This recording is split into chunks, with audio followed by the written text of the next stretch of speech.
हुकूमत की फलाह बहबूद और तरक्की को एक साथ तरजीह। तेलंगाना का सफर फलाह बहबूद और तरक्की से बढ़कर रियासत की तरक्की के समराट हर शहरी तक विखार के साथ पहुंचाना मकसद। हुकूमत खिदमत के लिए काम कर रही है। यौम तासीस तेलंगाना तकरीब से वजीर आला रेवंत रेड्डी का खिताब।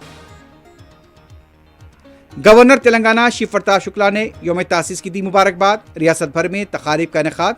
तेलंगाना तहरीक के जहदकारों को खराज। मुख्तलिफ सियासी जमातों के दफातर में भी तकारीब। कर्नाटक में कल नई हुकूमत की हल्फबर्दारी। रियासत में डीके शिव कुमार के पोस्टर्स। काबीनी विजारतों को लेकर तजस्सुस बरकरार। सुप्रीम कोर्ट के 5 नए जजेस की हल्फबर्दारी। चीफ जस्टिस ने दिलाया हल्फ।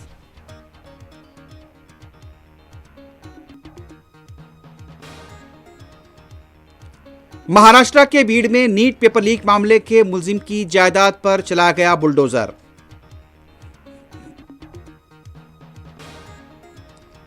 आइंदा एक हफ्ते के दौरान ईरान के साथ माहिदा तय पा जाएगा। अमरीकी सदर का फिर दावा। बेरूत के खिलाफ इस्राएली फौजी कार्रवाई रोक दी गई है। नेतन्याहू के साथ ट्रंप की फोन पर बातचीत।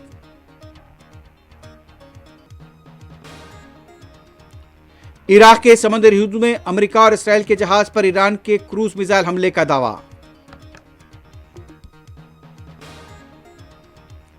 और यूक्रेन के शहर कीव में 8 धमाके, 4 अफराद हलाक, मुतादिद जख्मी। शहर के इलाकों में ब्लैकआउट।